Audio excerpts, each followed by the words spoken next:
Une mystérieuse maladie fait 20 morts à Bouaké. Ce qui se passe.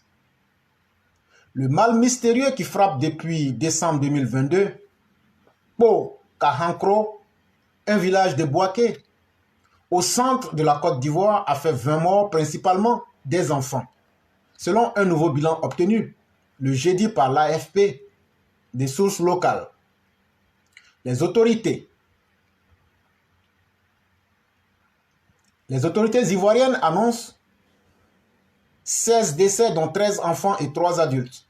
Le ministère de la Santé, de l'Hygiène publique et de la couverture maladie universelle a animé une conférence de presse le lundi 6 février 2023 afin d'éclairer l'opinion sur les investigations menées dans le cadre de la curieuse maladie qui a causé des décès à Po-Kahankro, une localité située à 20 km de Bouaké. Jusqu'au 26 janvier 2023, nous en étions à 12 morts. Jeudi, le bilan s'est alourdi et nous enregistrions 20 morts, dont 2 adultes. Alors que jusque-là, aucun adulte n'avait été atteint, a déclaré Paul Kwasi, président d'une association des jeunes du village de Po-Kahankro, situé à une vingtaine de kilomètres de Bouaké, comme je vous le disais. Ce bilan a été confirmé par d'autres habitants du village. M. Kwasi a précisé que les adultes décédés étaient des femmes âgées de 60 à 70 ans, toutes deux mortes dans un hôpital de Bouaké, après avoir présenté les mêmes symptômes que les premiers morts, à savoir vomissements et diarrhée. 33 habitants de Po-Kahankro ont également été recensés récemment et admis en urgence au centre hospitalier universitaire de Bouaké, c'est-à-dire le CHU de Bouaké, avec des symptômes similaires, selon des sources hospitalières. 2 ministres s'étaient déplacés dans ce village en décembre 2022, après les premiers décès, et le 31 janvier 2023. Le ministre de la Santé, Pierre Demba, s'y est rendu pour faire une évaluation de la situation selon M. Kwasi. Face au mystère de ces décès et dans l'attente des résultats d'analyse qui tardent à venir, la thèse d'un acte de sorcellerie est mise en avant dans le village. Le professeur Beignet Bivro, directeur coordinateur de l'Institut national de l'hygiène publique, a indiqué que suite aux investigations menées dans cette zone, un germe a été découvert dans un endroit où était logé un fétiche installé dans le village de Po-Kahankro. Il a ainsi déclaré que 47% des victimes et 42% des décès liés à cette maladie seraient identifiés dans les environs de ce fétiche. Et soucieux de faire la lumière sur ce drame, des échantillons, selon le professeur Beignet, ont été prélevés et acheminés à l'Institut national de l'hygiène publique pour des analyses approfondies. Ainsi, à en croire le professeur Dosso Myriel, directrice de l'Institut Pasteur de Côte d'Ivoire, en abrégé IPCI, les analyses des échantillons venus à l'INHPB ont permis de découvrir un Clostridium, c'est-à-dire une bactérie qui produit des toxines. Cette bactérie, selon elle, est à la base des infections qui ont causé plusieurs décès à Po-Kahankro.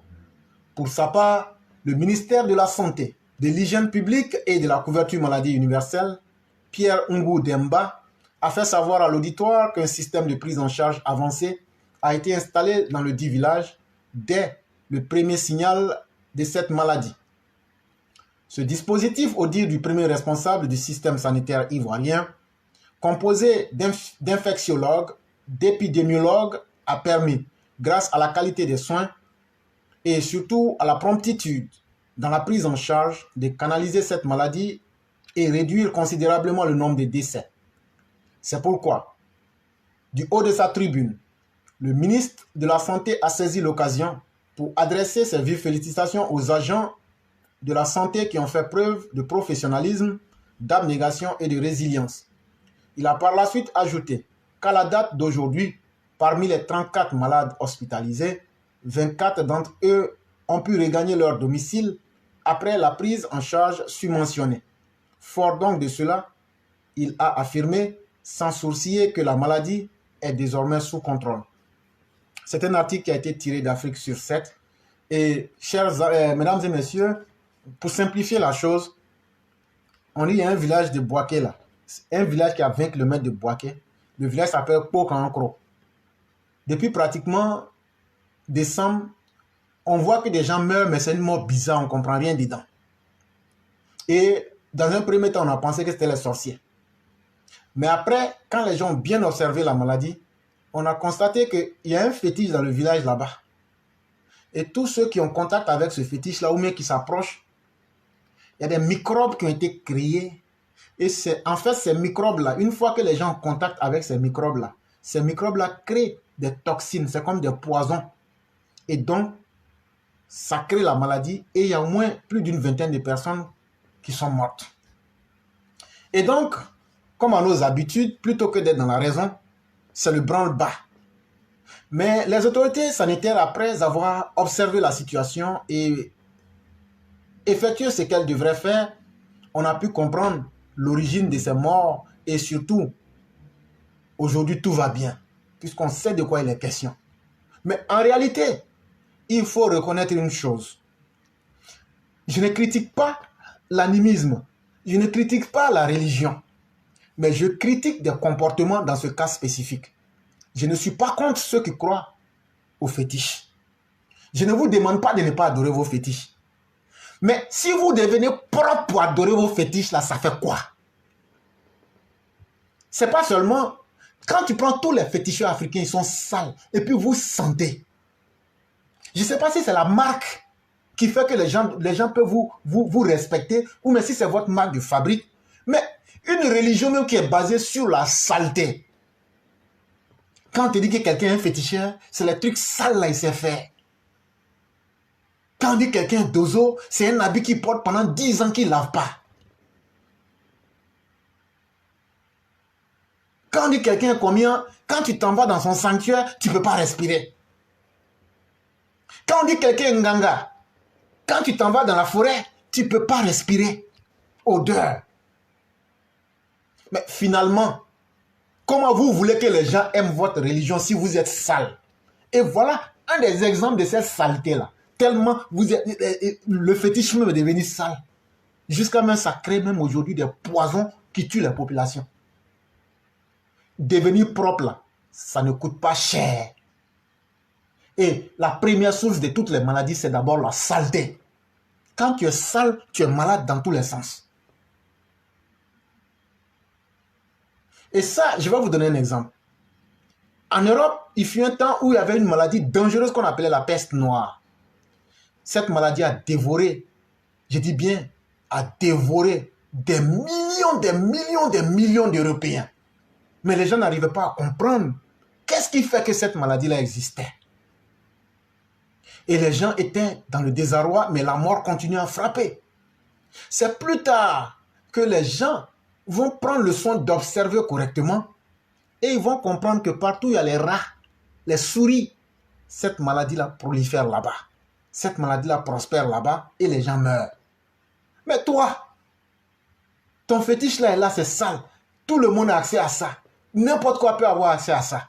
Toi-même, tu vis dans la saleté. Demain, quand tu vas tomber malade, tu vas encore accuser le vieux oncle parce qu'il a perdu ses dents, sa gencive le gratte. On dit non, c'est viande de l'homme, il est en train de manger. On va là accuser la vieille tante. Non, c'est elle qui a fait que l'enfant là, il devrait avoir BPC cette année, mais elle l'a tué par jalousie. Tout ça, toujours en train d'accuser les autres. Mais accuser maintenant la Russie. Accuser maintenant la Russie.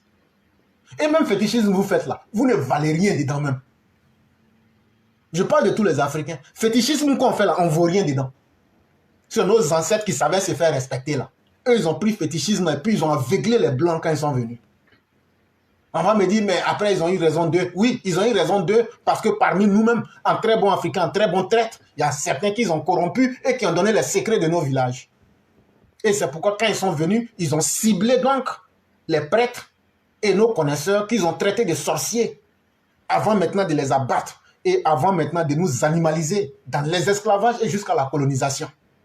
Voilà un peuple qui n'a pas de barrière de protection. Voilà un peuple qui n'a aucun repère spirituel. Voilà un peuple qui n'a pas de secret. Voilà un peuple qui pense que c'est dans la saleté, dans la souillure que lui peut prospérer. Mais si vous aimez la saleté, allez maintenant installer les fétiches là dans WC. Ou même si tu es dozo, que tu ne sais pas te laver là. Mais il faut dormir dans WC en même temps. Il y a des choses qui ne font pas honneur à notre race.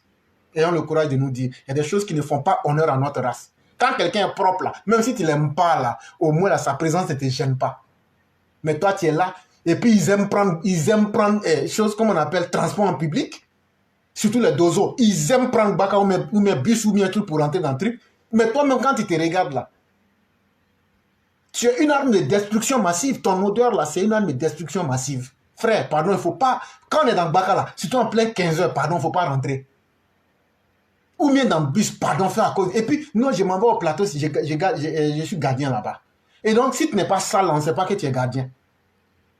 Et c'est des choses qui font honte à notre race, mais on continue de le faire. Et ça doit être un exemple révélateur pour nous dire que ce ne sont pas les sorciers qui sont nos premiers ennemis. Ce ne sont pas les génies qui sont nos premiers ennemis.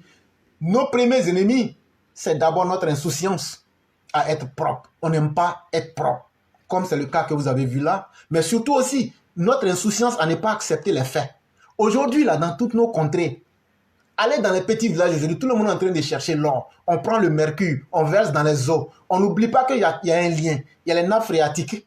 Demain, là, quand les eaux vont être polluées, et c'est déjà le cas en Côte d'Ivoire dans beaucoup de régions, et que les métaux lourds seront dans le corps des gens, et que les gens auront des problèmes de reins. Ah non, on ne sait pas. Avant, là, il n'y avait pas telle maladie. Mais maintenant, là, tout le monde a insuffisance rénale.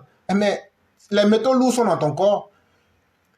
Les gens que vous avez laissés venir détruire vos terres là, ce que toi tu vois, c'est ce que tu vois. Mais ce que tu ne vois pas, les produits chimiques qu'ils ont mis dans les eaux de rivière là, ça se retrouve dans ton ventre. Quand ça se retrouve dans ton ventre là, ça te crée le cancer, ça te crée des insuffisances rénales, ça te crée des maladies qui n'ont même pas de nom. Eux là, ils ont déjà eu leur diamant, ils ont déjà eu leur or, ils sont partis. Ils sont allés alimenter le djihadisme au Mali, au Burkina. Toi tu es là, tu as perdu ta terre, tu as perdu ta vie et tu as perdu ta santé. Et donc, il faut qu'on essaie de mettre un frein à toutes ces mauvaises choses-là. Non, tant que moi, je ne vois pas mon pied coupé ou même mes yeux cassés, je ne trouve pas qu'il y a de problème. C'est ça l'Africain. Et c'est pourquoi de telles choses vont toujours nous arriver.